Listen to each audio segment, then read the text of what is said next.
জানো কি হয়েছে?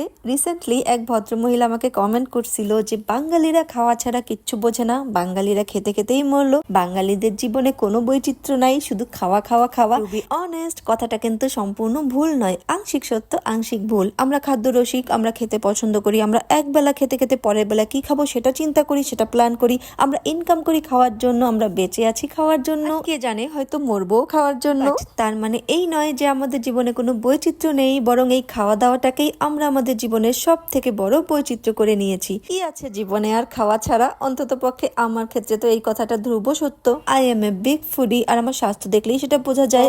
We are Bangali and proud to be Bangali. We just can't resist good food. আর এই কারণেই তো সময় সুযোগ পেলেই আমরা চলে যাই আমাদের পছন্দের খাবারের প্লেসগুলোতে। তোমাদের মতো না খাইয়ে পয়সা জমাইতে আমরা পারি না। আমার মতো ফুড লাভার বাঙালি যারা আছো, ঢাকার মধ্যে অন্তত যারা আছো, চলে আসতে পারো আমার পছন্দের প্লেস দ্য ফরেস্ট লঞ্চ। আর জানো তো 18 অক্টোবর থেকে দ্য ফরেস্ট লঞ্চে শুরু হয়েছে দ্য বাফেট ফেস্টিভ্যাল। এই ফেস্টিভ্যালটা চলবে 23 অক্টোবর পর্যন্ত। সুন্দর এবং মনোরম পরিবেশে বসে পরিবার পরিজন নিয়ে 100+ মজাদার আইটেমের স্বাদ গ্রহণ করা, সাথে লাইভ কিচেনের অভিজ্ঞতা, সবটা মিলিয়ে আমার কাছে মনে হয়েছে ইটস এ গুড ডিল। তাই দেরি না করে 18 তারিখ মানে যেদিন ফেস্টিভ্যাল শুরু হয়েছে ওই দিনকেই আমরা সব পরিবারে চলে গিয়েছিলাম দ্য ফরেস্ট লঞ্চে। যদিও যতই ফুডি হই না কেন, একসাথে 100 আইটেম খাওয়ার মতো রাক্ষসী এখনো হইতে পারি নাই, বাট সবাই মিলে কিন্তু খুব মজা করেছে। কথায় বলতে গেলে বুফেতে খাওয়া মানে একসাথে অনেক অনেক পছন্দের অপশন, অনেক অনেক মজাদার খাবার, সেই সাথে পরিবারের সাথে খুব সুন্দর একটা সময় কাটানো। মানে হলো পয়সা উসুল একটা অভিজ্ঞতা।